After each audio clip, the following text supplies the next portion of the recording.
ಶ್ರೀಮದ್ ಪರಮಹಂಸ ಪರಿವ್ರಾಜಕಾಚಾರ್ಯ ವಿಶ್ವಕರ್ಮ ಜಗದ್ಗುರು ಏಕದಂಡಿಗಿ ಬಿರುದಾಂಕಿತ ಯತಿ ಚಕ್ರವರ್ತಿ ಪರಮ ಪೂಜ್ಯ ಶ್ರೀ ಗುರುನಾಥೇಂದ್ರ ಯತಿಗಳವರ 492ನೇ ಪುಣ್ಯಾರಾಧನೆ ಮಹೋತ್ಸವ ಶಾಲಿವಾಹನ ಶಕೆ 1945 ಶೋಭನಕೃತ ಸಂವತ್ಸರ ಮಾರ್ಗಶಿರ ಶುದ್ಧ ಸೃಷ್ಟಿ ದಿನಾಂಕ 18ನೇ ಡಿಸೆಂಬರ್ 2023ರಂದು ಸೋಮವಾರ ಪಾವನ ಕ್ಷೇತ್ರ ಫಿರೋಜಾಬಾದ್ ತಾಲೂಕಾ ಮತ್ತು ಜಿಲ್ಲೆ ಕಲಬುರಗಿ ಆನೆಗುಂದಿ ಸಂಸ್ಥಾನ ಸರಸ್ವತಿ ಪೀಠ ವಿಶ್ವಕರ್ಮ ಏಕದಂಡಿಗಿ ಮಠ ಯಾದಗಿರಿ ಕಲಬುರಗಿ ಫಿರೋಜಾಬಾದ್ ಮತ್ತು ಹುಮ್ನಾಬಾದ್ ವಿಶ್ವಕರ್ಮ ಜಗದ್ಗುರು ಶ್ರೀ ಗುರು ಕಾಳಹಸ್ತಾಚಾರ್ಯ ನಾಮಾಂಕಿತ ಶ್ರೀಮದ್ ಆನೆಗುಂದಿ ಮಹಾಸಂಸ್ಥಾನ ಸರಸ್ವತಿ ಪೀಠಾಧೀಶರಾದ ಬ್ರಹ್ಮಲೀನ ಯತಿರಾಜ ಪರಮ ಪೂಜ್ಯ ಶ್ರೀ ಗುರುನಾಥೇಂದ್ರ ಸರಸ್ವತಿ ಮಹಾಸ್ವಾಮಿಗಳವರ ದಿವ್ಯ ಕೃಪಾನುಗ್ರಹದಿಂದ ಹಾಗೂ ಪೂಜ್ಯ ಶ್ರೀ ಶ್ರೀನಿವಾಸ ಮಹಾಸ್ವಾಮಿಗಳವರು, ಪೂಜ್ಯ ಶ್ರೀ ಸುರೇಂದ್ರ ಮಹಾಸ್ವಾಮಿಗಳವರು, ಪೂಜ್ಯ ಶ್ರೀ ರವೀಂದ್ರ ಮಹಾಸ್ವಾಮಿಗಳವರು, ಪೂಜ್ಯ ಶ್ರೀ ಕುಮಾರ ಮಹಾಸ್ವಾಮಿಗಳವರು, ಪೂಜ್ಯ ಶ್ರೀ ನಾಗಮೂರ್ತೇಂದ್ರ ಮಹಾಸ್ವಾಮಿಗಳವರು ಇವರ ದಿವ್ಯ ಸನ್ನಿಧಾನದಿಂದ ಅಸ್ಮದತ್ಯಂತ ಸೇವಾನಿರತ ಸದ್ಭಕ್ತಾದಿಗಳಿಗೆ ಶುಭಾಶೀರ್ವಾದಗಳು.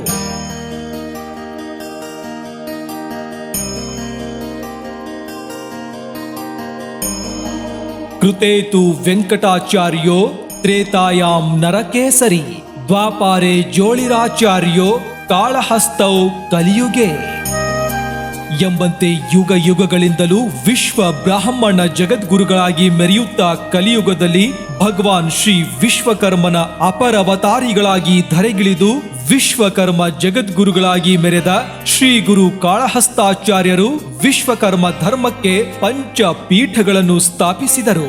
ಈ ಪೀಠಗಳಲ್ಲಿ ಒಂದಾದ ಆನೆಗುಂದಿ ಸರಸ್ವತಿ ಪೀಠವು ಅತಿ ಪ್ರಾಚೀನ ಇತಿಹಾಸದೊಂದಿಗೆ ಪ್ರಜ್ವಲಮಾನವಾಗಿ ಜ್ಞಾನ ಜ್ಯೋತಿಯಂತೆ ಬೆಳಗುತ್ತಾ ಬಂದಿದೆ. ಆನೆಗುಂದಿ ರಾಜ ಮನೆತನಗಳು ಅವನತಿಗೊಂಡಾಗ ರಾಜಾಶ್ರಯವಿಲ್ಲದಾಗಿ ಜಗದ್ಗುರುಗಳು ಸಂಚಾರ ಮಾಡುತ್ತಾ ಬಂದು ಯಾದಗಿರಿ ಪುಣ್ಯ ಕ್ಷೇತ್ರದಲ್ಲಿ ಸರಸ್ವತಿ ಪೀಠವನ್ನು ಸ್ಥಾಪಿಸಿದರು.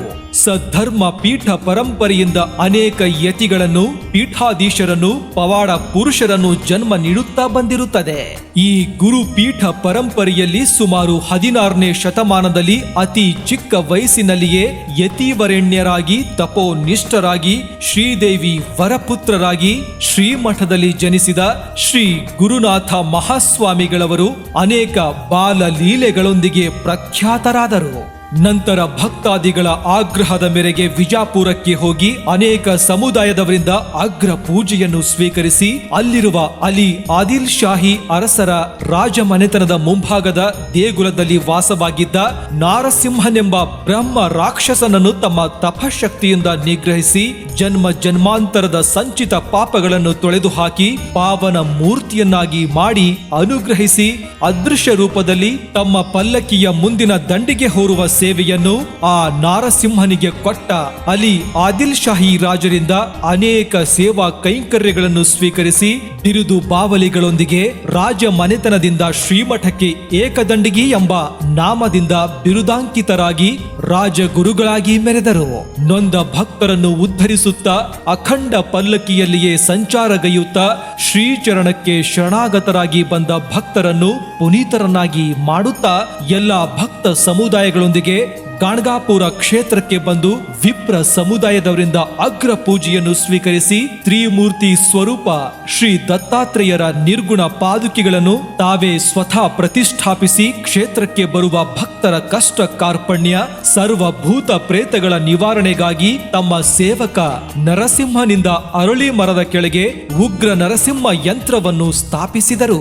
ನಂತರ ಸಂಚರಿಸುತ್ತಾ ಕಲಬುರಗಿ ನಗರದಲ್ಲಿಯ ವಿಶ್ವ ಬ್ರಾಹ್ಮಣರು ನೆಲೆಸಿರುವ ಸಂಗತ್ರಸ್ವಾಡಿಯ ಶ್ರೀ ಕಾಳಿಕಾದೇವಿ ದೇವಸ್ಥಾನಕ್ಕೆ ಬಂದು ಸುತ್ತಮುತ್ತಲಿರುವ ಶ್ರೀಮಠದ ಭಕ್ತರಿಂದ ಶ್ರೀ ಗುರುಪಾದ ಪೂಜೆ ಕೈಂಕರ್ಯಗಳನ್ನು ಸ್ವೀಕರಿಸಿ ಶಾಖಾ ಮಠವಾದ ಬ್ರಹ್ಮಪುರದಲ್ಲಿರುವ ತಮ್ಮ ಯಾದಗಿರಿ ವಿಶ್ವಕರ್ಮ ಸರಸ್ವತಿ ಪೀಠಕ್ಕೆ ಆಗಮಿಸಿ ಮಠದಲ್ಲಿ ಶ್ರೀ ನರಸಿಂಹನ ಉಗ್ರ ಸ್ವರೂಪದ ಅಂಶವನ್ನು ಆಹ್ವಾನಿಸಿ ಅರಳಿ ಕಂಬದೊಳು ಸ್ಥಾಪಿಸಿ ಸ್ವಲ್ಪ ದಿನಗಳ ಕಾಲ ಮಠದಲ್ಲಿ ಇದ್ದು ಜೊತೆಗಿದ್ದ ತಮ್ಮ ಸಹೋದರರಾದ ಪೂಜ್ಯ ಶ್ರೀ ಸದ್ಯೋಜಾತ ಸ್ವಾಮಿಗಳಿಗೆ ಶ್ರೀಮಠದ ಅಧಿಕಾರವನ್ನು ವಹಿಸಿಕೊಟ್ಟರು. ಮುಂದೆ ಕಲಬುರಗಿ ಸಮೀಪವಿರುವ ಫಿರೋಜಾಬಾದ್ ಪುಣ್ಯಕ್ಷೇತ್ರಕ್ಕೆ ಆಗಮಿಸಿ ಭೀಮಾ ನದಿ ತೀರದಲ್ಲಿ ಆಶ್ರಮವನ್ನು ಮಾಡಿಕೊಂಡು ಭಕ್ತರನ್ನು ಉದ್ಧಾರ ಮಾಡುತ್ತಾ ಸ್ವಲ್ಪ ಕಾಲ ನೆಲೆಸಿ 32ನೇ ವಯಸ್ಸಿನಲ್ಲಿ ಮಾರ್ಗಶಿರ ಶುದ್ಧ ಸೃಷ್ಟಿಯೆಂದು ತಮ್ಮ ಅವತಾರ ಸಮಾಪ್ತಿಗೊಳಿಸಿ ಜೀವಂತ ವರ ಜಾಗೃತ ಸಮಾಧಿಯನ್ನು ಪಡೆದುಕೊಂಡರು.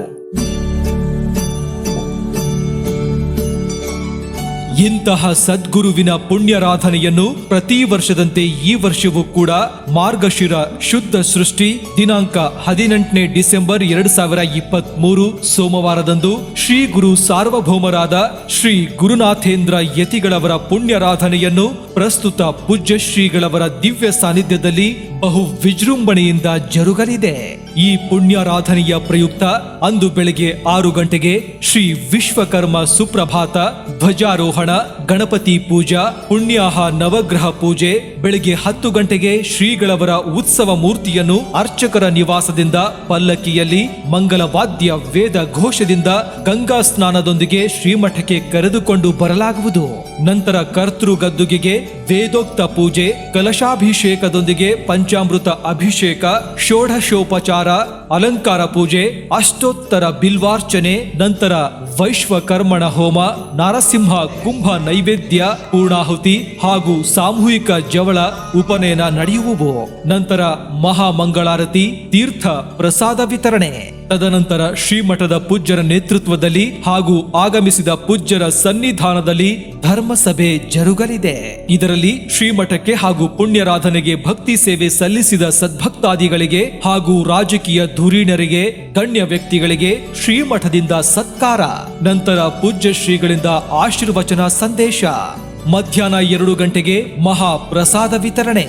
ಸಾಯಂಕಾಲ 6 ಗಂಟೆಗೆ ಕಾರ್ತಿಕ ದೀಪೋತ್ಸವ, ಅನುಭಾವಿಗಳಿಂದ ಆಧ್ಯಾತ್ಮ ಚಿಂತನ, ನಂತರ ಉಪಸ್ಥಿತ ಪೂಜ್ಯ ಶ್ರೀಗಳವರಿಂದ ಆಶೀರ್ವಚನ, ಅನುಗ್ರಹ ಸಂದೇಶ. ರಾತ್ರಿ 9 ಗಂಟೆಗೆ ಆಗಮಿಸಿದ ಕಲಾವಿದರಿಂದ ಭಕ್ತಿ ಸಂಗೀತ ಸೇವೆ. ತದನಂತರ ಅಖಂಡ ಬೆಳಗಿನವರೆಗೆ ಭಜನೆ ಜರುಗಲಿದೆ.